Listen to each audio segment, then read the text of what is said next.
stream. Just a reminder to everyone to have their phones turned off, please. Welcome to Councillor Greg Brown, who is on Zoom with us today. Thank you. We have an apology from Councillor Maxwell, who couldn't be here today, and an apology from Councillor Kirioba, who has to leave early. Thank you. I'd like to now ask that we open with a karakia, please, Councillor. Thank you, Madam Chair. Thank you.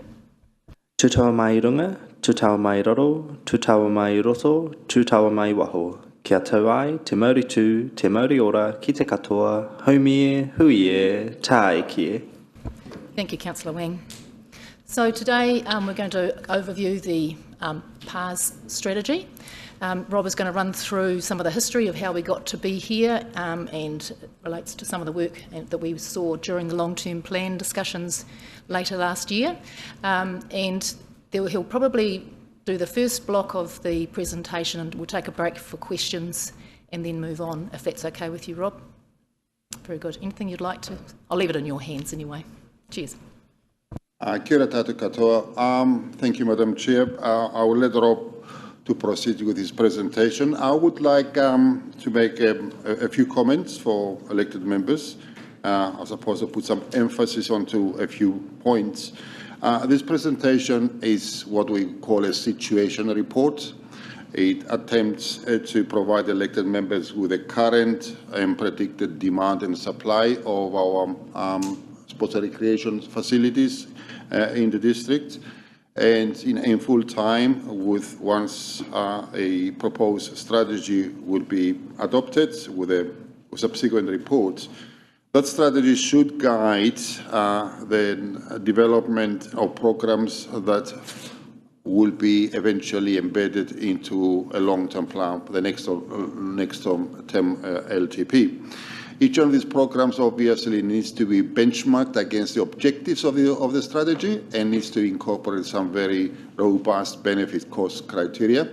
I will emphasize again, this is a situation report, so you can understand where we have been, how we arrived at the current situation of demand and supply, and obviously taking consideration of future growth and future demands to create a background to enable officers in due course to develop a future program of works that will guide the implementation of the strategy. So to that effect, I'll let Rob get on with the presentation and then we'll take questions. Thank you. Kia ora koutou, councillors. Thank you, Stavros, and thank you, Madam Chair. This is an opportunity to take you through a significant piece of work. This has been in play for 18 odd months. It's involved a lot of consultation and a lot of subsequent work that has helped inform it. Pāreka is to have fun, okay? So this is a strategy about having fun. It's to help guide us, and as Stavros has said, it tells us where we are now and what our community is saying about what it thinks is important. So just a very quick start. Oh, come on, let's go. Thank you. Okay, so just the contents of today's discussion. We'll talk about where the whole idea of the PARS came from. So Play, Active, Recreation and Sport Strategy. If I refer to PARS, you'll understand that's an acronym for that. We'll go through some of the planning information and the knowledge obtained in this process that we've been working on it. So those documents and pieces of work there, the open space level service policy, supply and demand, and the draft open space network plan. Now those have come before you about a year ago in the pre-LTP workshops where we did a session on play, active recreation and sport planning. So I will just give a very quick summary of some of the more detail that you would have seen 12 months ago. A little bit of work around local context. So what does this actually mean for us? Why is it important? And then we'll actually get into the PARS, okay, and Pāreka and the work that we've done. We'll conclude with a little bit on the implementation or the next steps from here. So there'll be a bit of we'll have maybe a bit of a gap in after a bit of the local context sort of work before we start on the strategy itself. So if there's any questions on that, and then we can have another period of questions at the end. Okay, so where did this all come from? where did the need for a strategy arise? In 2015, we had a Rotorua sport and recreation strategy. Now, that was developed with community consultation, and it set the direction for the council and our work programs on sport and recreation in general. It had 4 key objectives around increasing participation, improving communication between the various sports groups, collaboration, making sure that people were working together, sustainable access to quality facilities, and then one that was quite critical at the time was taking advantage of Rotorua's unique offerings. Okay, we've got fantastic natural environments. We had very strong cultural offerings. How do we use those and leverage those to make Rotorua different from everywhere else that might want football fields or whatever else that they want? You know, what do we have that was special? 2017, we engaged a company called Giblin Group to give us a review of the Rotorua Stadium. Now, 2017 was also the year that we had the British Lions against the Maori All Blacks. We had 28,000 odd people in the Rotorua Stadium. It was the first time that the stadium had been used for quite a long period of time for an event of that size.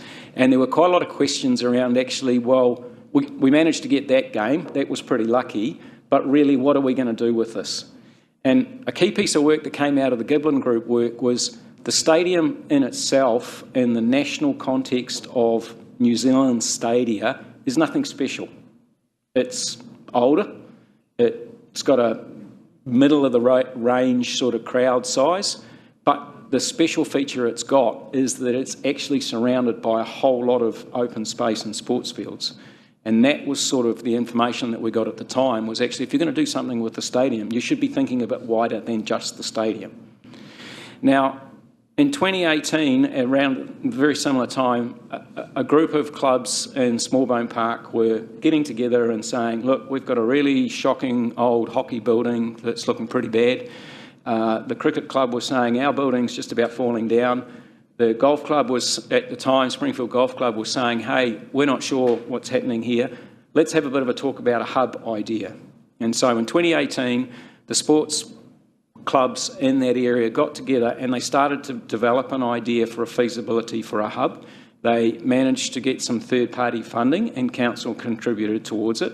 And they went through a feasibility process, and the idea at the end of all that was, yes, this might work. Okay, it wasn't a particularly clear idea. It would have to involve probably an expansion over those 3 groups to consider squash and other clubs like that to actually get enough capacity to make it viable. And that really sort of faded away a little bit at the end. The golf club decided they would go back and do their own thing. And it was a good signal, it was a good idea, but it never developed into anything. We also, at that time, were getting a lot of pressure from our codes around our sports fields. We haven't got enough places to play. So we went and did a supply and demand investigation. I'll go through that a little bit more detail as to how that worked, but it's basically looking at what we had, how useful is it, how many hours of play can it take, and also getting together with the clubs and actually asking them, how many teams have you got, what do you need, and how do we understand what the impact on our field is, our field network is.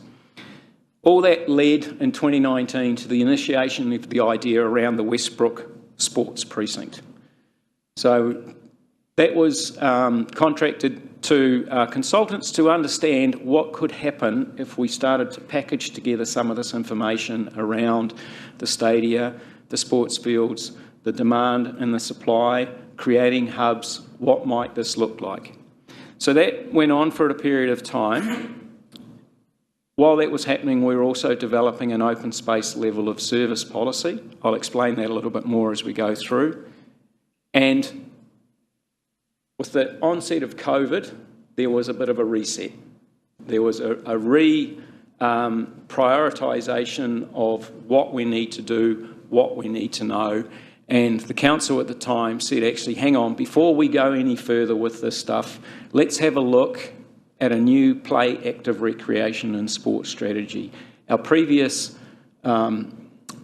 sport and recreation strategy was coming up to 6-7 years sort of age from the time we'd consulted on it. let's actually go and do a play, active recreation and sports strategy and reposition ourselves and understand. So that's where it sort of came from. So I hope people can understand that timeline and that sequencing and where the idea came from. Now, the one that I did talk about there, our open space level of service policy, you might remember a lot more detail from this about a year ago, but it was really around understanding our open space. The Rotorua, up until about 2013, was going through a relatively low period of growth, and as properties were getting developed, we were acquiring open space with a little bit here and a little bit there. We were being offered gully heads as people were developing farms, and we really didn't have a policy to understand growth. From 2013 onwards, we then got into that growth phase, and that's when it was sort of like we were getting all sorts of offers for land and contributions, and again, it was, what do we need? What is important? What are the qualities we want with our open space? So in 2021, that open space level of service policy was developed, which really set those standards for open space. Accessible for all, connected, protected and enhanced, something we're proud of and that delivers great outcomes in partnership with Te Arawa. We need to be aware of the quality of what we're getting, the quantity, accessibility, where is it in relation to where people live, and its functionality, because there's a lot of different types of open space you can get. If we're all getting the same type of parks, what is the variation that offers? And that policy included categories of parks. So we looked at what we had and what made up a good neighbourhood park, what made up a good outdoor adventure area, what made up a premier park. And so that level of policy, which was consulted on, went through the community and adopted by council, gave us a very good guideline for moving forward for what was important for open space. Now, we're going to use that policy when we actually look at what we've got as well, which is part of the PAR's work, is understanding what we've got. How does it fit with this? The second piece that I'll spend a very short piece of time on was the sports facility supply and demand. So I mentioned that earlier. We did this piece of work initially in 2018. So we contracted Sports Surface, SSDM, Sports Surface Design and Management, and they came and dug a whole lot of holes across our sports field and sniffed the soil and licked the dirt and took chemical analyses and looked at grass and bacteria under microscopes, and then came back to us and said, this is a good field or this is not a good field. And they were able to actually quantify what those fields were likely to be able to withstand in terms of play without being excessively degraded. We also went out to all our clubs, and so we contacted the clubs and we sent them questionnaires and we said, how many teams do you have? How often do they play? What nights do they train? How often are they playing games and things like that? So we worked out our demand. So from our sports field technical piece of work, we had, these fields are good for X many hours a week. And from our club surveys, we had our demand, which is, we've got all these clubs and all these teams, and they need X many hours a week. Now, when we did it in 2018, we found that we were about 80 hours deficient. So we had clubs who wanted to train but were struggling to find field space. Now, 80 hours is a good soil sports field will give you about 10 hours a week of play and training on it in the Rotorua context, okay? So you can have a couple of practices and you can play a couple of games and you can actually get other teams involved if you can get more than Tuesdays and Thursday nights, and you could fit 10 hours on a field, a good soil field, and not be expecting to have a degraded playing experience. Quite a lot of our fields were performing in the sub 5 hour, and some were actually even down to as good quality as 2 hours. They were saying, really, this field is is barely sustainable, even if it was simply played on Saturdays. If you're going to get a wet weekend, this field is going to really cut up. It's got poor drainage, the grass is not good quality, the underlying soil is not the type that will support a high level of use. So that 2018 investigation was looking at sort of 80 hours current, and looking forward, it was saying, well, actually growth at that time was not significant. We expect you're not going to need too much more. You've got a gap, but looking forward, it's not going to be too bad. We redid that in 2022. So we had another check of the fields, and we also did some recalculations of some of those very poor quality fields, because we knew they were getting more than 2 hours a week and they weren't being as badly affected as what had been suggested from the technical work. We also went back to the clubs and we found that actually we're probably in a deficit of about 30 hours. The other things that we had done is we'd done quite a lot of work. Okay, so we'd put lights up at a number of fields. We'd done irrigation and drainage at Westbrook, and if you irrigate a field over the autumn and the late summer, it can handle a lot more pressure over the winter. So there are technical things that you can do to improve the quality of the fields. So we'd done a bit of work between 2018 and 2022 that lifted up that missing gap, okay? But what it did find is that 2022 study is that contacting clubs and looking at growth, they expected there was going to be quite a big jump ahead in what we needed. Now this is a bit of interesting because we've done a little bit of work since 2022. Okay, so we're carrying on with trying to improve our network. We're putting in lights, we're doing irrigation, we're doing drainage, and we're doing bits and pieces like that as part of our sports field work that was funded in the last LTP. Okay, what we've actually found, and it's right on the very bottom of that image, is that between from 2022 to 2024, we've been monitoring club activity, so we contact them every year and say, how many teams have you got?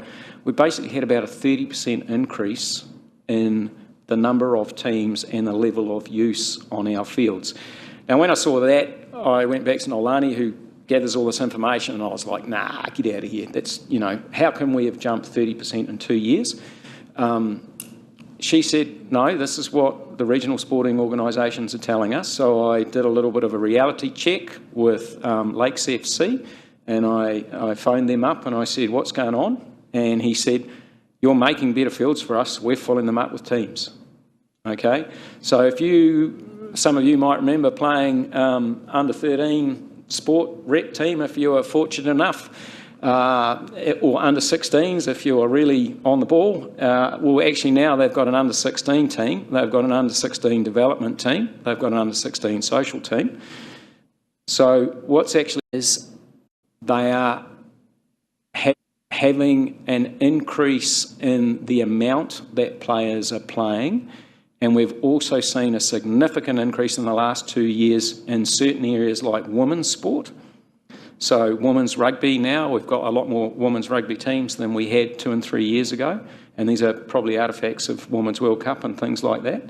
And we're also getting a surge in youth development, a post-COVID surge of juniors coming in, especially through rugby union and rugby league. So we're actually getting a combination of more players and players playing more often, but we're getting an increase in demand on our fields. Okay.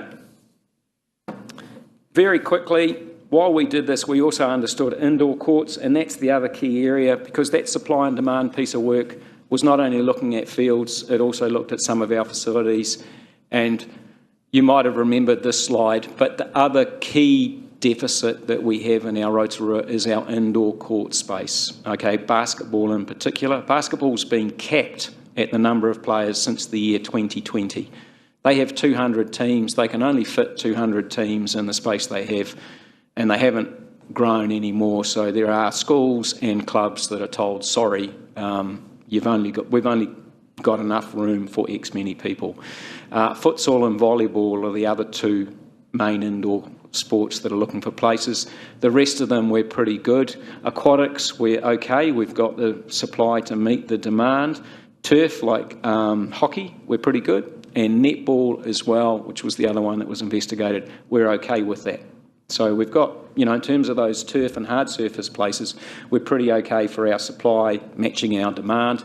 The other one in terms of green space is cricket, which is our summer. We tend to have a bit of a capacity shortfall for cricket, especially in training nets, but also in one oval, and maybe looking forward 10 years in another oval.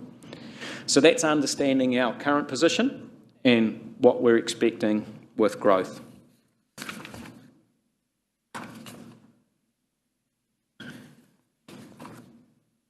As I mentioned before about the open space level of service policy, our parks, are they in the right place? Are they the right size? Are they the right function and quality, accessibility? As part of the PARS work, we really wanted to understand what we had. So we've done an open space network plan where the city was sectioned up into those 4 areas up there. Northern, Western, Central and Eastern. Those are the boundary sort of lines. We looked at how much public open space is there. We also included non-public open space like the forest.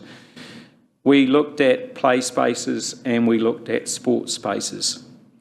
We compared that, sorry, when I say we, it's the royal we, it was OTM Consultants who spent a lot of time on GIS mapping software and then walking around ground truthing information.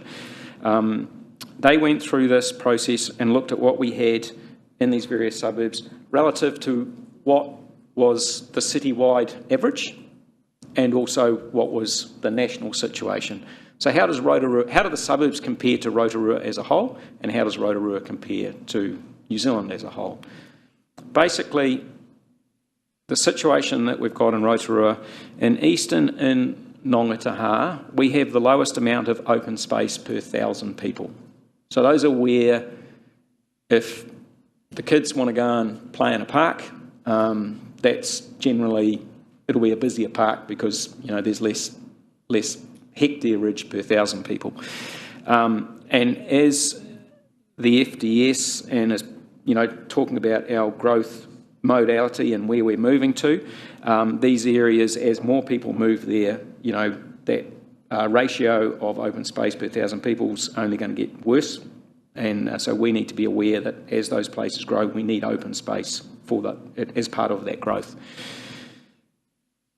In terms of accessibility to parks, that was measured around actually how easy is it to get to them. Now, you might have a park that's 400 metres away, but if you have to cross Tenai Road to get to it, which is 4 lanes, and you actually have to walk down to a set of lights and across at a controlled crossing and then back and get to the park, it goes from 400 metres away as the crow flies to actually 700 metres away, and so the accessibility for some of those areas changes.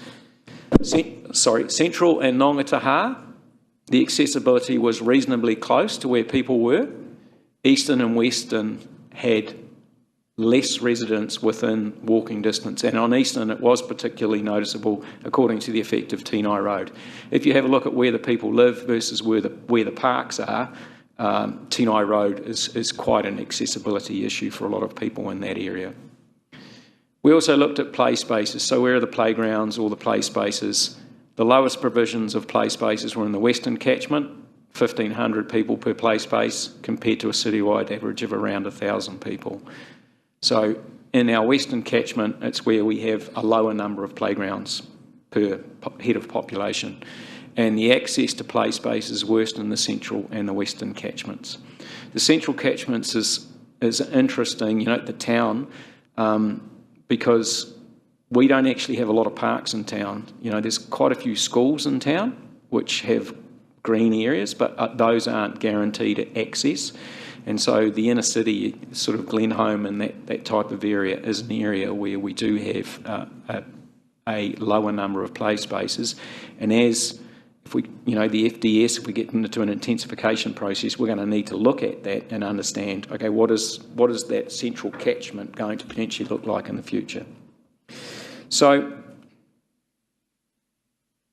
These are all work that fed into the PARS. Now, I'll do 3 slides here about, and unfortunately it's not very good to read that one, so I apologise about that. But so what?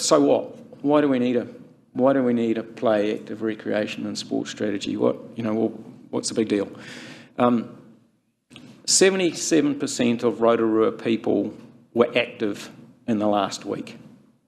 Okay, that's a Sport New Zealand Insight survey that's done, and I can see people thinking, actually, what did I do in the last week that might have been considered active? But that's the Sport New Zealand survey. That's actually better than the New Zealand average. So we're slightly ahead of the New Zealand average on how active people are. A survey that was done by Rotorua NZ just, I think, last year, when they went out and contacted over 1,000 people and said, what's good about Rotorua? That first line on the graph, which unfortunately, sorry, you can't read, it talks about natural environment, forests, lakes, beauty and climate. So it's appreciating our open space. And generally people are appreciating our open space because they're at least going for a walk in it, or they might even be crazy enough to be riding a bike in it or something like that. The third red line, which is about the fourth yellow bar, 14% of people responded, what's good about Rotorua? Mountain biking, walking, outdoor activities. So again, in the top quartile, you've got something that clearly relates to activity and, play, active, recreation and sport. And then that third line at just above the halfway point is around gardens and lakefronts and park, which again is getting out there and enjoying it. So what this is telling us is that play, active, recreation and sport is important for the people of Rotorua. I think my brother from Gisborne comes here 3 or 4 times a year to ride his bike. I moved here to go for the fishing, okay, and that was what I did. When I came here back in the 90s, it was around, right, cool, I want to go and play on the lakes and go trout fishing. People are moving and living and enjoying Rotorua for its play, active, recreation and sport. When we look at community sport, so what? We've got 842 teams that we think about. Winter rugby, winter football, winter league, that contributes to over 500 teams competing each weekend on our open spaces. Training during the week, they turn up with the whānau, they turn up with the supporters, it's chaos, okay? So, it's well appreciated. We've got about 7,500 winter players if you go through the analysis of the different types of teams and the numbers. And of course, we've got a whole lot of summer sports, and we've got some sports that carry on all year round. So community sport is pretty important. Community recreation is also very important. As I mentioned before, how important was open space. There is a lot of work that happens in that recreation area. We've all seen or heard about the mountain biking investigations and the economic benefits and things like that. We've also heard about, I spend a lot of time on the lakes playing with sailing equipment. There's a huge range of stuff that people can do in Rotorua for recreation. The other thing around the open spaces is the tournaments. Rotorua has a reputation for being a host for tournaments. We have, and this is just the big ones that we had a quick whip around on, and hey, what are the big tournaments that come to Rotorua? We have about 20 regular tournaments at the moment. We've got 5 touch tournaments. League's a big one. No doubt you've driven past Puketawhiro Park in the winter and thought, on the weekend, and thought, what's going on there? Another league tournament. And, so we get 8 of those a year, 300 teams across them. You're looking at 50-odd thousand people who are coming to Rotorua just to partake in our sports tournaments each year. Wakaama is a very big one. That's, out at Lake Tikitapu. Economic evaluation of Wakaama Secondary School Nationals that was done a couple of years ago saw that the spend was around just under $800,000 as a result of people coming in for that tournament. We know that mountain biking generates about $140 million a year to the Rotorua economy from recreation. We've also got all the crankworks. Again, crankworks we know on an average is brought in about $4 to $5 million a year from those sorts of sport-related tournaments and events. So when I say so what, I think what I'm trying to show here that there's benefits for our community, there's benefits for our economy, and I haven't even touched on benefits for health. Again, the whole part of being active is really around it creates a better person, higher levels of connection, better whānau, better communities. Okay, so sport, recreation and play are all very important for our community. Giving it a bit of context, probably a good point to take some questions, and then I'll get on to anything that the next section around the actual development of the PARS strategy. Sure, thanks Rob. So any questions, councillors, on that information and background that led up to the preparation of PARS? Yes, Councillor Kiriopa. Thanks for the presentation. When you're mapping fields and indoor facilities, obviously you're taking into account schools. The open space network plan, yes, it did consider schools, but it considered them in a variety of ways depending on whether they're accessible or not, because not all schools are accessible. If they're closed on the weekend or after hours, then that was part of the GIS work, is that really doesn't contribute to the public open space network.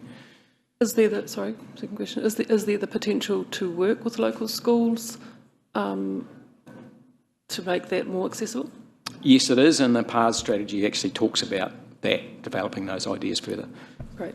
And my third question is, I notice like tennis isn't on there. We've got tennis tournaments here. We've got some tennis courts, some are I reckon, I'm not sure if they're privately owned or council owned, and also golf's not on there. I was just wondering, like, how were the sports prioritised? Was it by popularity or how did you do that? That list of tournaments there was simply just the biggest ones we had that we could think of. It's not an exhaustive list, and because but you're right, there are a lot of other tournaments that happen. I mean, I think there's a judo tournament going on this weekend.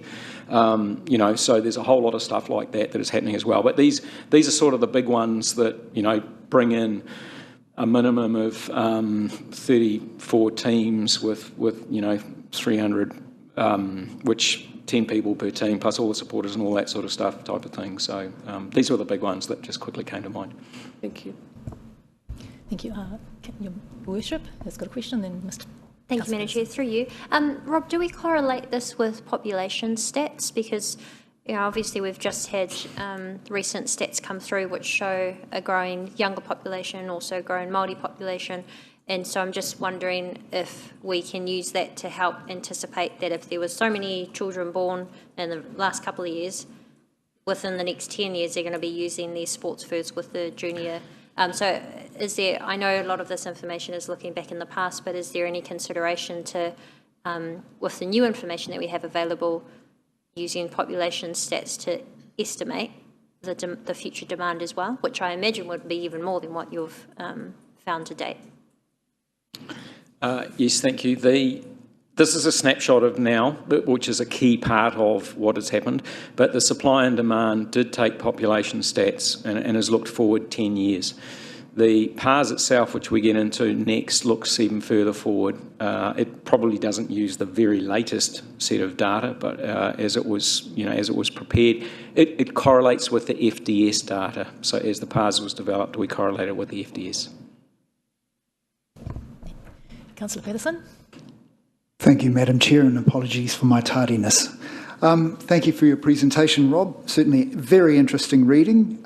Just going back to the stats that you talked about earlier with regards to the increase in participation numbers and the growth in teams, and yet here it says data from the School Sport New Zealand census captured And Sport New Zealand Insights tool shows that the percentage of Rotorua students involved in sport has declined from 50% in 2013 to 43% in 2021. Have we seen a bounce back? Yes, I think we have, and I haven't. Is that in the PARS, that statement? Yes. Yeah, I haven't had a look at the latest because the Sport New Zealand Insights is pretty live. I haven't had a look at the latest, but we've certainly been told that post-COVID we have had a bounce back. You know, that sort of 2019 to 2021 period with lockdowns and things like that happening, there was a definite reduction in sport, and club sustainability was heavily pressured. We seem to be recovering from that with vigour. Okay, thank you. Got a supplementary? So on that note, looking at statistics again, I guess you could say, there was, in the PARS report itself, under 2.2 demographics, it says the older age groups over 65 years are expected to experience the greatest growth, increasing from 14.4% to 28.3% of the population. So with that statistic in mind, looking through this whole plan, I see very little about what's going to be done for our older demographics. Can you elaborate on that, please? We'll move on to the PARS for the next section, and I can highlight it through that. Thank you. Any further questions? Councillor Lee? Thank you, Madam Chair, and thank you for your report, gentlemen.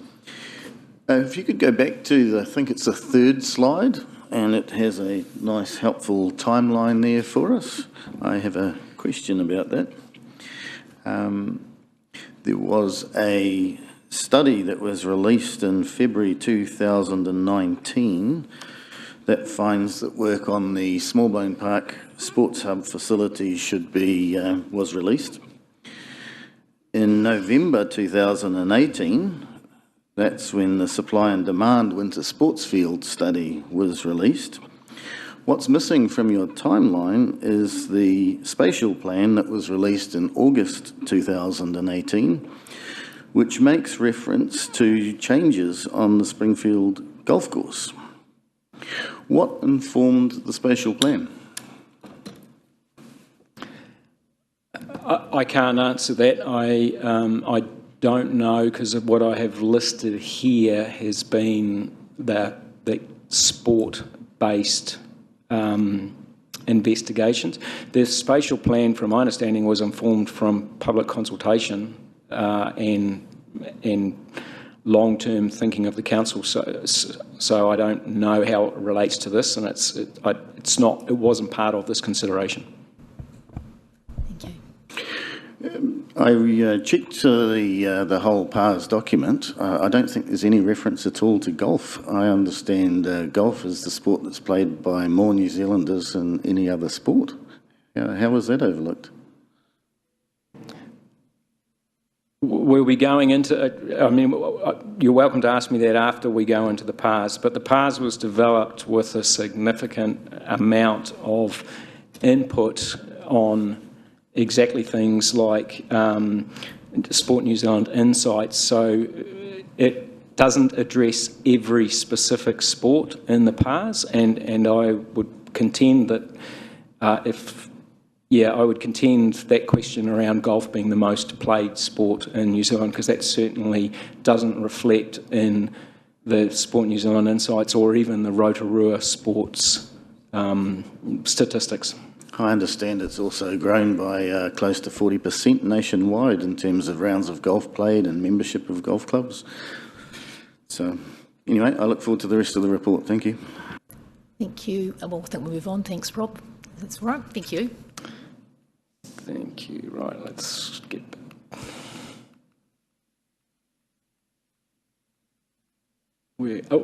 Sorry. Okay. Thank you for that breather. Right, PARS strategy development. So Pāreka Reka. This was carried out, initiated in 2021, as I said, from that earlier timeline post-COVID, when it was like, we need to understand our situation here. And it ran into 2022 basically most of the consultation was done through the period of 2022. It was supported by Sport New Zealand. They contributed towards the production of this piece of work. It was done by RSL Consultants, who are a New Zealand-based sports planning consultancy group who have done a number of play, active, recreation and sports strategies, Northland, Selwyn District, also Wairoa, and they've done 30 plus spaces and places type of facility strategies and plans. So a very well-respected company on doing sport recreation planning. It was informed by that information that I've given you earlier in terms of supply and demand, open space, also the council priorities that we had at the time and the associated council strategies. The most important one that we worked with through this was the FDS, but it included also connections with things like the Climate Action Plan, Sustainable Living Strategies, and we also spent a lot of time looking at external strategies that were out there, in particular Te Arawa 2050, community wellness and strategic plans, and a lot of the Sport New Zealand Everybody Active and facility plans. So it was informed not only by information that we got from our own areas, but also what was happening nationally and what other people were identifying and finding through their strategic pieces of work. There was significant community engagement as we went through this. There were a lot of, there was online surveys. There were a number of wānanga and hui workshops all over with a variety of groups. Te Tata o Te Arawa were involved. We also had play advocates and significant contribution from Sport New Zealand. Environmental, we had Fish and Game and DOC, all the regional sporting organisations and national sporting organisations involved. We put out a public online survey and got over 600 responses to that, and then we also had over 150 responses from organised groups. Unfortunately, the Rotorua Kite Surfers Association didn't get themselves organised in time, but that's okay. We were there as well. The public surveys also looked at what people did and what was important to them. So there was a lot of qualitative as well as quantitative information that came from it. From those 150 groups, about 2/3 of them were sports groups, 1/3 of them were recreation groups. You know, we had hunting in there as well, traditional, sort of non-traditional activities. There was a wide range of consultation that was involved in this.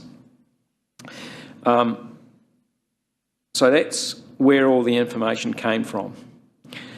Now, hopefully you've got the PARs on your screen, so you might be able to see it a bit better. Unfortunately, this hasn't projected particularly well with the colouring of it, but really it centres on the why.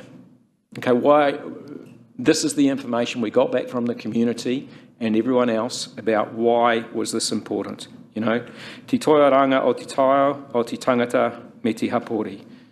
Koe ana te eho o te mahine. The health and well-being of our people and our taiao is the essence of what we do. That was the purpose, okay, the why. We then actually came out of that with 3 very consistent messages on what we heard about what it was important, the principles and the values. Equity and inclusivity, the sense of place that Rotorua has and our connection to it, and our environment, te taiao. And then from that, we're also getting very clear messages on what we should focus our approach. So the focus for each of those approaches, policy and planning, we need to be integrated in our planning for play, active, recreation and sport. The experiences and the connection, we need to improve what we've got and connect our people with our places and also connect them with each other. Collaboration and partnerships, we can't do this alone. It's pretty important that this is bigger than just Rotorua Lakes Council. And then finally, our spaces and places. So what do we need to do with our spaces and places to make sure that delivering fit for purpose needs for our community? So I'm going to go through each one of those approaches reasonably quickly at a relatively high level. There's quite a bit more detail in the PARS itself about each one of those approaches. But what you'll see as we go through this, that this is not all about doing new stuff and building new things. A lot of it is around the way that we work with our own organisation as well as our community and our people. So the first approach that we're going to talk about there was planning and policy, an integrated approach. And that image up there is actually the Rotorua Lakes Water Sports Trust, and you'll see that there is a number of success measures down that left-hand side, and then a number of things that really we should be thinking about what we do. And when we had a question earlier about elderly, the fact that yes, that's a significant part of the population, and so I'll try and pick bits as we go through this that sort of show you. But you know, extensive planning to make sure that it's working across all of what we do. We work with transport all the time in our infrastructure group, and we're always looking at, okay, what can we do with transport that might help with actual play on the way type of things. Some of you may have remember we did a program just 6 months ago where we took an alleyway between a school and a main road and got the kids to paint it all up with hopscotch and all sorts of things like that. And, you know, they loved it. And, you know, there's simple things like that that we can do if we get ourselves well integrated with planning and make sure things like that happen. Youth and age play recreation activation plans. We need to do some more work on that. We know that we've got a significant cohort of older people that will be coming into our population, myself included, and so, you know, we need to be aware that we've got plenty of things for oldies like me to do when I get there in 40 years. Accessibility, you know, again, we've just in the process of developing a council-wide accessibility program. So the idea is that we want to make sure that we're integrated with accessibility so that we can be on target with them. Again, a key message we got, that second one from the bottom, affordability. We got a real interesting feedback from the community around the affordability of our facilities. Our funding policy for open spaces is 5% user funded, 95% council funded, and we are actually on about that. That is about when we charge people for using sports fields and things like that. We are on about that sort of ratio. However, we have quite disparate charging between certain factors within that. So some codes have different charging regimes to others. So we need to do some work on that. And that last one around the open space network plan, that was when we're talking about that open space network plan earlier, where we have gaps, how do we address those gaps? And that's probably a kick into some of LTP sort of work. We might need some money to fix some of those gaps, but we're going to have to do some work to understand that first. So this is telling us we've got some extra work that we need to do in that place. The second approach that we get a very clear message around was experience and connections. Telling local stories was a good one. How do we strengthen our connection? And again, image maybe not quite so good with the bright light. Some of you might have seen that particular play equipment at Karenga Park. We basically put in a big rubber coda and they love it. Okay, it's very, Karenga Park's right probably on the edge of Kaurama Whitiwhiti. You know, it's a strong connection to that local community, and we can do things like that to help connect our people to our places. We can target high Māori participation sports, again, and that's part of that old sport and recreation strategy. Why are we different? What can we do? How can we make ourselves special? So there's a number of things that we can do that have been identified. We've got to work on our ecology. So, you know, we have a number of very interesting connections from the lake to the hills around Rotorua, and we've got a real opportunity to actually do significant work on those riparian corridors and things like that and make the whole city a better place through that sort of environmental work. Growing participation, that third sort of key success measure there. We've got to get in the right age bracket and be able to do that. I see Suzanne over there, so she'll no doubt be able to help us on how we can actually work with our modern media to make sure that we're connecting our people to our places. The other one is around equity mapping. We've got some areas where people can't go away on holiday, so they will go to their local park to play. We need to be cognizant of that sort of issue and equity, and so how do we treat our community in such a way that we are covering for that sort of thing. So again, this is all pieces of work that this strategy has identified we need to carry on working on. Okay? The third approach, which we'll talk about, is collaboration and partnerships, and this really, the PARS does talk about the fact that we can't do things on our own. We work with Sport Bay of Plenty as our regional sports trust, who are experts in the way that they can deal with clubs and codes to produce better outcomes for our open space and our sports. We need to carry on doing that, use those services and encourage them and our clubs and codes to work with each other. Okay, so again, and this comes back to that sports hub sort of concept. These are the way that clubs will become more sustainable in the future and be able to send effort into getting more people participating rather than having to worry about how they fix the leaky guttering. And again, it's that sort of connection that we can have in those partnerships that will drive towards increasing participation, and how do we use our partners to help with that. We've also got partnership opportunities for promoting experiences. Probably two of our biggest partners at the moment are Central North Island Iwi and Te Arawa Lakes Trust. They have significant opportunities to enhance the sport, active recreation and play opportunities for our Rotorua citizens. And so again, we need to work with those partners and also all those community groups who want to activate their reserves.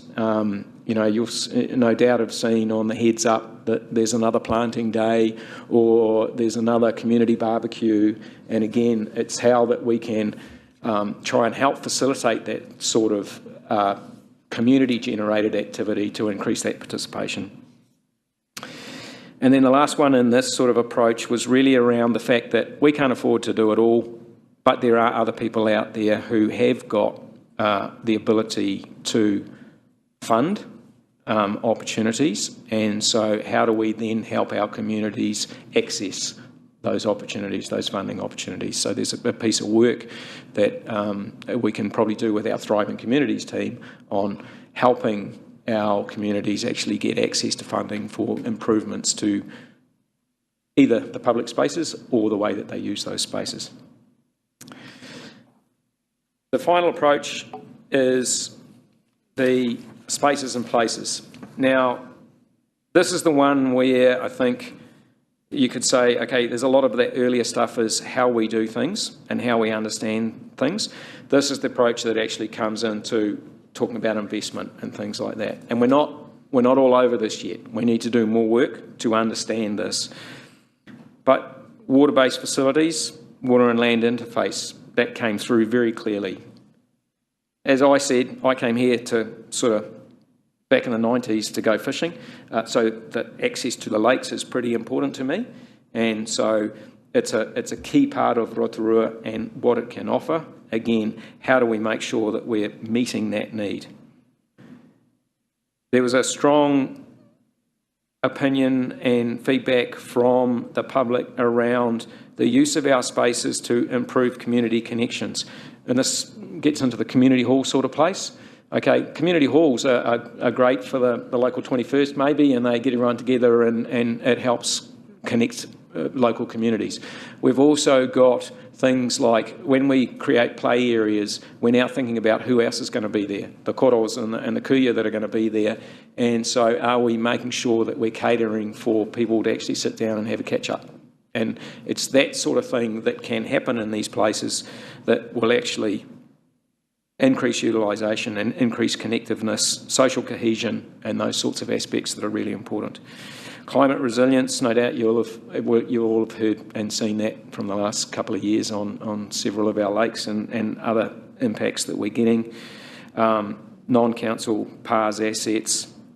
There's a note in the PARS about the aquatic centre. We've actually achieved quite a bit of that. So I think that while we developed the PARS, the PARS was sort of written and co-developed through consultation in 2022.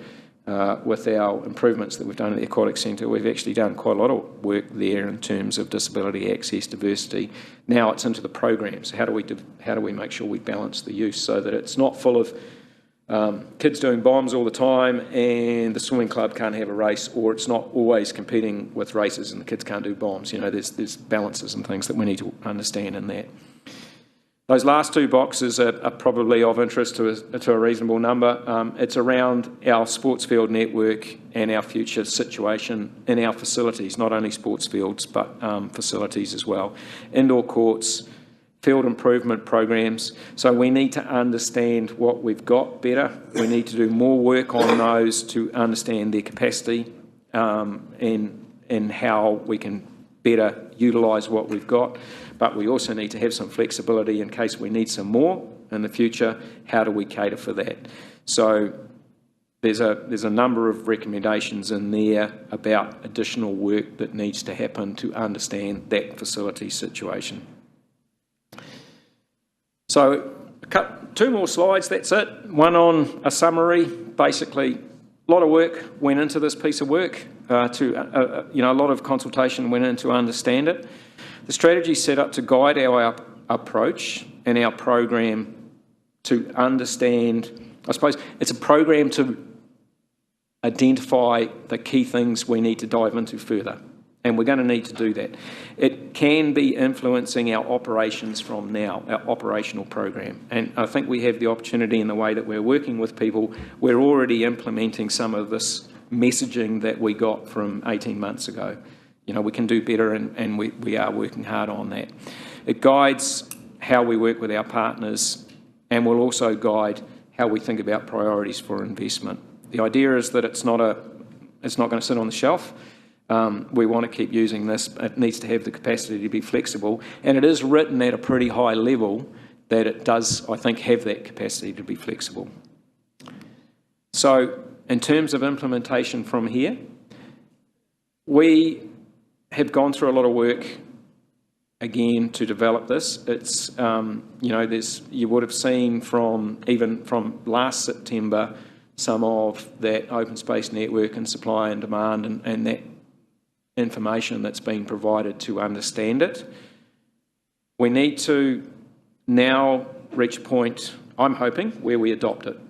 Okay, so it's a policy that's being developed. It's now before council. It's what our community has been telling us about what we need. It is still at a very high level, and it still signals that we have more work to do to understand where our spend is going to be. It can influence the way we work now. We need to incorporate that integrated planning, and we're already starting to do that. Okay, so we've got to work across council better to understand how we can all be delivering towards each other's programs. Growing our partnerships in ecological restoration, community initiatives, land care, marakai, Māori sports tournaments. Again, those are pieces of work that are not financial implications on council or ratepayers, but it's actually how we can work differently and create some of these better outcomes. We're looking at our renewal program. So we have got assets that need to be renewed. We're not just going to go and replace the slide with a slide and things like that. We actually need to engage with the community and understand it, and then collaborate, see who else wants to play with our play spaces, accessibility, resilience, storytelling, and what can we do in some of those areas that have been identified. And then the last one there is around developing proposed work programs and an implementation plan for capital investment into spaces and places needs. We're not there yet. We don't know exactly right now what we need to do in terms of filling some of those gaps with our spaces and places. We need to do more work. We need to do more investigations, some feasibility, business case type work, concepts, so that when we run into our next LTP, we're much better informed and we can come to the council and we can say, actually, we know what some of these things are likely to cost. Here are some options, and here are some recommendations. So that's where we're at the moment. So happy to take any questions on that second point. Thank you, Rob. Before we go in that path, I would thank you for your attention to that. One of the areas that we'll very much appreciate some guidance from elected members. There's a plethora of information that indicates the percentage of population that are taking their active recreational activity by using simple means like footpaths, walking in the bush, walking in the forest, and so on. And again, then my numbers might not be 100% accurate, but statistics would indicate, and assessment would indicate that over 60% of the people have an activity based on simple access to footpaths and walkways and forest walks and so on. So we've got a significant demand for organized sports facilities like sports stadiums and cricket fields and basketball courts and so on. To help us develop our future programs of work, it would also be quite good to hear from you as to how much emphasis we place in further developing those simple recreational activities or movement activities that are not really reliant heavily on sports facilities, footpaths and access, to open spaces and so on, versus the facilities too. It's a challenging, issue, but it's also very difficult to evaluate what is the balance of effort and investment you can make onto those, on different types of, areas. Thank you. Thank you very much for that, and thanks for the presentation, Rob, and all the background for us to better understand the PARS. And I'll just ask if councillors got any questions on that. Councillor Patterson. Thank you, Madam Chair. Through you. Where can I start? Under 10.1 in the actual PARS strategy document, it says, we will be providing sufficient sports fields with appropriate social and support amenities. It goes on. That's, I guess you could say, the lead-in.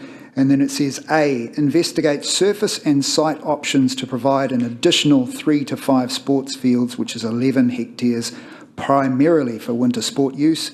And then B, investigate the feasibility of an integrated 12-field, 6 full-side rugby union, rugby league fields and touch football venue. Where would that be, please?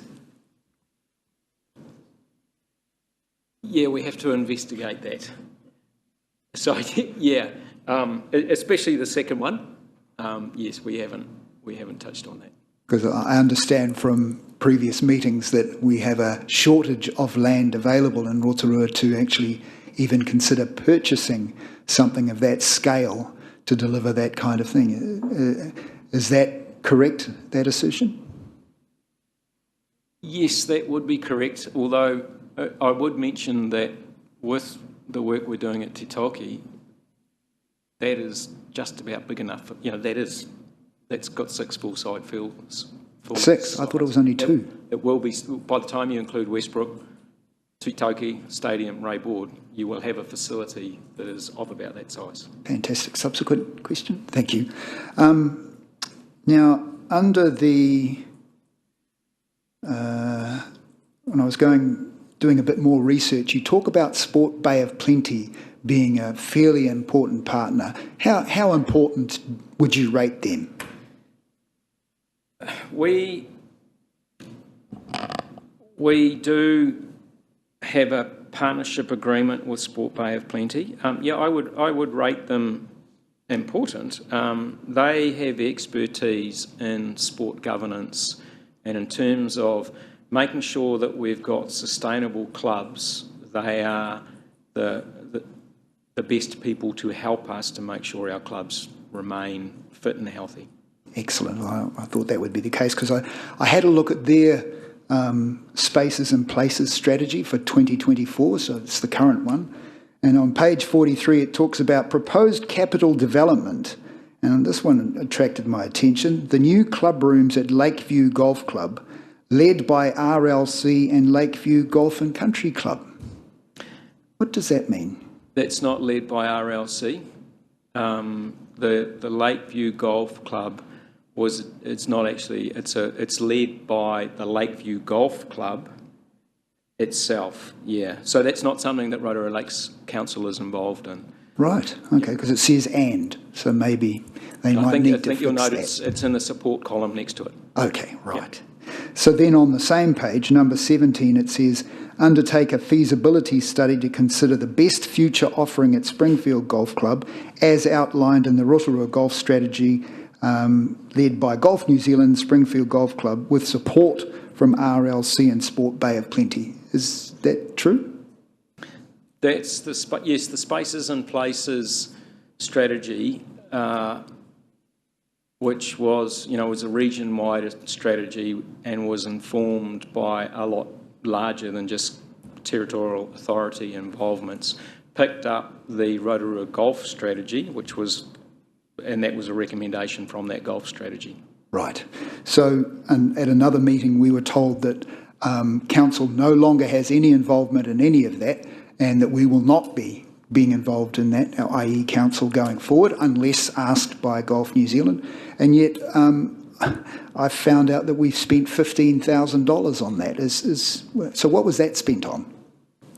The Rotorua Golf Strategy, yes, was supported by Council, and that was also supported by Sport New Zealand and Golf New Zealand. So those were the three funding partners in that, and that was identified at the same time as the PARS was identified in 2021. There was going to be a region-wide golf strategy done, so to include all of the Bay of Plenty golf. The other territorial authorities changed their mind on that, so Sport New Zealand was happy to work with Rotorua on a Rotorua golf strategy, with Golf New Zealand heavily involved as well.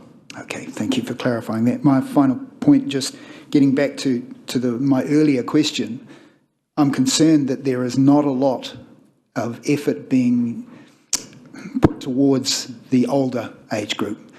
Everything I read here, the majority of it is for our rangatahi, and I get that. It's important that our young people have the opportunity to be healthy when they're young so that it keeps them healthy when they get old. Unfortunately, there's a lot of older people who also need support to stay healthy and keep them out of hospital. So I do hope that that is factored in going forward. Thank you. And that was, in the feedback of second round consultation, we got some of that same feedback, and we have made adjustments to actually, in the terminology diversity and accessibility, you will see that actually, in several instances, sort of counters for all ages. That's the intention. Thank you for that. Thank you for your feedback there, Councillor Patterson. Is there any other questions or feedback? Councillor Lee. Thank you, Madam Chair. With respect to the additional 6 or 8 or however many fields it was, have you considered the Te Arawa Park racecourse? No. And if not, why not? Because we are at the moment defining, Councillor Lee, we're defining the strategic objectives of this strategy. Options will be investigated, opportunities will be assessed, and will be reported back to the Council in due course. I'm not in a position, neither is appropriate time actually at the moment to be engaged into what I would call uninformed speculation, because we haven't done that work and we have not done a benefit cost assessment or feasibility or barriers or constraints, and we just want to move away on a set of strategic objectives, and then as we evaluate potential options, we will assess them against a whole range of criteria and come back to you. Well, it has been used for decades in that capacity, hasn't it? But anyway, we'll move on. The question of what our community told us, you're asking us to adopt this by the sound of it without putting this out for public consultation. Just hold a minute, I think. Did you want to make a comment? Just carry on. Were the Springfield Golf Club Did they participate? Were they among the community that were asked about this? My understanding is yes. Yep. All the clubs and codes, Golf New Zealand, Bay of Plenty Golf, everyone was there was a huge number of people involved in this. It doesn't, specifically get into Springfield Golf Course, the PARS itself, so it was a general feedback from everyone who was involved. Okay. On page 7, there's a sentence which says, additional significant partner strategic plans, such as the Te Arawa Vision 2050, have been reviewed to align principles, objectives, approaches and actions identified in the strategy. Could I be provided, please, with the other partner strategic plans that were relied on in the preparation of this? Could that be supplied to elected members? There is a list of strategies that were reviewed in conjunction with this, so I can provide that list, yes. This council, this term, hasn't adopted its own vision, isn't it? So I guess you're relying on the previous council's vision. Councillor, we've adopted our own community outcomes and also our strategy at the beginning of our term. But not a vision. Well, it's not quite a point of order, but I'm happy to clarify that the vision that's gone out in the long-term plan is a better Rotorua for all, but the community outcomes, as was mentioned, was voted on by this entire council. So the previous vision is no longer this council's vision, but that's been clear from the moment that we were elected. But as like the previous council, we're relying on the Te Arawa Vision 2050 still, are we not? Which was adopted by the previous council. I mean, it says so here, that this document was informed by that. Along with a whole lot of other strategic documents, which... If I would just very briefly say, in any of the strategies we develop, obviously we need to be cognizant of the aspirations of our wider community. And if there are aspirations in our community that need to be incorporated into our overall planning, we think that's a reasonable approach to be aware of those, our visions and those aspirations and try to our best to include them all in our consideration. That's what we're saying here. Okay, one more question. I can get my head around equitable opportunities for our community and making them available. What's not obvious to me is how this council would go about achieving equitable outcomes. Are you able to shed any light on that? This is one of the objectives of this report mentioned in here. I think sort of, I'll be hesitant to engage into a extensive deep conversation about outcomes, but the outcomes of a strategy of this nature is actually to provide our entire community with equitable and accessible opportunities to engage into sports and recreational activity, that they will feel that they have their organization, their community organization, the council has provided them those kind of of opportunities. The outcomes would be a healthier, happier, and more content community. I think that's a good outcome for all the community. That's how we see it. Anyway. Okay, thank you. Thank you, Councillor Councillor O'Brien. Thank you, Madam Chair, and through the Chair, thank you both for your report. Madam Chair, because this is a workshop and not a duly appointed meeting, we haven't asked for declarations of interest or conflicts of interest. Since the matter of the racecourse was brought up, I'd just like to declare that being a member of the Rotorua Club, I think there's dual membership of the Rotorua Racing Club as well, so I just want to make that point since it was brought up. And if I may, to the two gentlemen here, could you clarify, do we own the Rotorua Racecourse land where the track is? We own 2/3 of it. 2/3. Yeah. And approximately in the racing track area? The reserve, I mean, it's a gifted reserve. Rotorua Park is made up of the northern 2/3 is Rotorua Park, and the southern third belong to Rotorua Racing Club. Right. which is, and that sort of, the line cuts straight across halfway.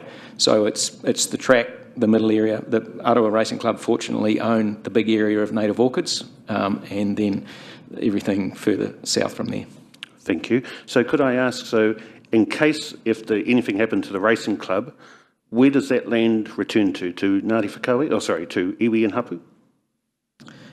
That would go through a gifted reserve protocol process, but there would be a process for that to be decided. Thank you. So would it be reasonable to say that, yes, we may be able to work with perhaps the racing club in a short term, but we couldn't really rely on that land in a medium and long term if we don't own that particular area? We wouldn't be able to guarantee that any use of that is guaranteed into the long term. Would that be fair? That would be fair. I think, very long term. Councillor Brown, I think that would be a reasonable assumption to make. Thank you. But what I said earlier, when we engage into evaluating a potential scope for an activity, we undergo through a feasibility assessment.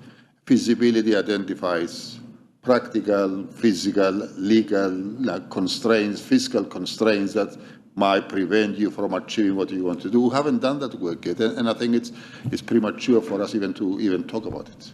Thank you. Thank you. Thank you. And if I can, a second Actually, question? yes, Thank you. certainly, but I think the CE wants to add something. Thank you. Thank you, Madam Chair. And just wanted to reinforce what Stavros said is, I think we're a long way from solutions. I think the purpose of today was to share the information and articulate that there are a whole lot of gaps and this is the start of the process to address them. By no means are we near the end. And so I think the team have tried to on their feet think about responses to questions about solutions, but to be clear, we haven't done the work to be able to answer them in fulsome detail that we will eventually. Thank you very much. Just for my second question, please, sorry, I'll just find it on our presentation. Just regarding a comment as stated here about the Energy Event Centre, repurposing the Energy Event Centre to primarily serve community sport with priority access. So I won't go into a conversation we had yesterday, which was in confidential, but how does that line up with other current council priorities on that venue? I think the key word in that is investigate. And again, we don't know. And so there'll be a raft of factors that are in that. It was an idea, but it does need investigation. Okay, thank you. Thank you, Madam Chair. Thank you. Councillor Waru, you have a question?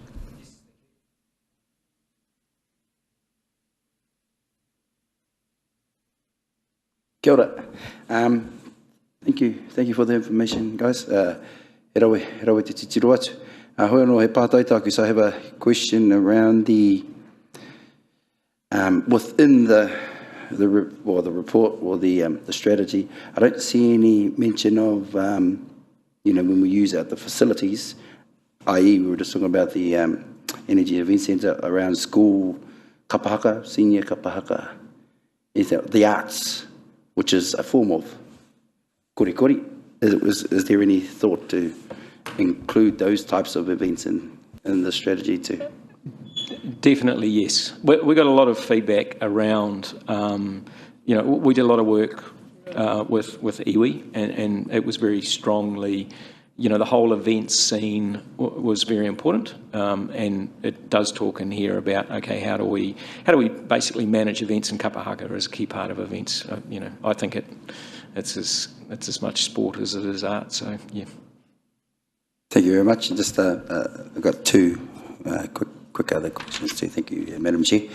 The kōrero was around the, you mentioned Rotorua, I think it was Rotorua Lakes Trust and the CNI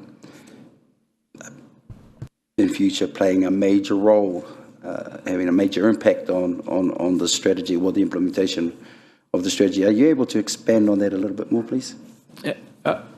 I probably didn't. I didn't mean to imply a major impact on the strategy, just that they are significant partners because they are the landowners of very large pieces of land that are important for sport and recreation in Rotorua. That's what I meant. We've got lots of significant partners. They're just slightly different in their way that they've got those very large tracts of land that are important to our people. Thank you for that clarification. This was just, I might have heard wrong. And the last one was, I just didn't, I've just heard some kōrero shared around our workshop around the golf and the national golf statistics. It's great sport, but do those figures apply to Rotorua in terms of the growth? I don't know the significant growth details. I'd have to go and find out. But I'm aware of some, there's quite a lot of work that's done in Sport New Zealand Insights and things, and so I could find it. Thank you. Thank you, Councillor Waru. I've got another question from Councillor Lee. Are there any further questions, councillors? Because we're just getting towards the stage where we might need to round up and get some final feedback. Councillor Lee, it's up to you. Thank you, Madam Chair. Through you. Just following on from Councillor O'Brien's questions about the Aroa Park racecourse, is Council in possession of any legal opinion as to whether the Gifted Reserves Protocol Agreement is actually lawful and or enforceable? Councillor Lee, I'll just put that to CE. Thank you. Thank you, Councillor. It's not part of the scope of this discussion, so I'm not prepared with a response to that at this point. Do you have another question, Councillor Lee? No, that's all. Thank you. Thank you. Councillor O'Brien. Thank you, Madam Chair. Through the Chair. Gentlemen, could I ask the talk around from Regional Council on a proposed regional park? Would there be any scope there for us to be able to, if it comes to fruition, is there any scope along that way for us to work together? There's certainly scope to work together as to what it might. It'll produce areas, but we have no idea yet as to what value they may have in terms of play, active, recreation and sport. We don't know yet. Okay, thank you. Thank you, Madam Chair. Thank you. I'll just go to Mayor Tapsell and then Councillor Peterson. Thank you. Thank you, Madam Chair. Through you. Just a quick question regarding the funding, because obviously we all want as many people as possible to be able to play whatever sport that they wish or love, but of course it comes at a cost. You mentioned you have a policy around it being the funding policy is 5% user funded, 95% council funded. Can you just explain a little bit, is that in general? So of all of the sports and recreation activities, council will fund 95%, and is the 5% the fees? Because I am aware that other councils, due to the increase of costs of being able to maintain fields or facilities, have actually looked to increase some of these fees that different codes play, even as close as Whakatane. Is that the case here?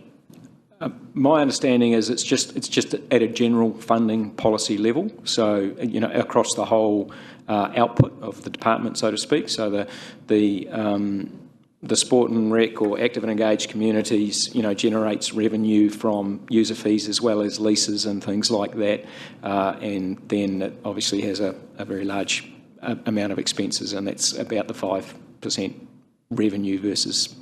That's the ratio that it is, which aligns with the funding policy. So it's not specific fees for use of a field or a burial plot or anything. It's basically just en masse the revenue versus expenses. Worship, if I may come back to my earlier point I have made, is that we are setting the direction, of what we want to address, and there are a whole range of success criteria here too. But I would expect from our teams here, as we develop programs of work, also, and obviously for elected members and community considerations, in due course. I think where there are going to be capital intensive investments to achieve something, i.e. an expensive enclosed facility and so on, I would expect our considerations to bring forward propositions or proposals as to how that funding and revenue policy would be adjusted, because having a uniform 5% or 95% just seems to be too simplistic. There are some areas which might be very appropriate, in some areas where if significant amounts of money to be invested, then obviously elected members may consider the ratio of user pays versus general rate pays has to change. So I think that's what I said. We're setting the direction at the moment. But I would expect us to develop a long-term plan, the next LTP.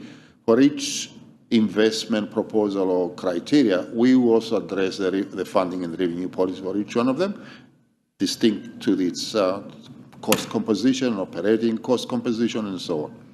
I think that's where we are at the moment. Councillor Peterson. Thank you, Madam Chair. Just a quick one. Just clarification on a timeline. When are you expecting to bring the paper to us to adopt this strategy?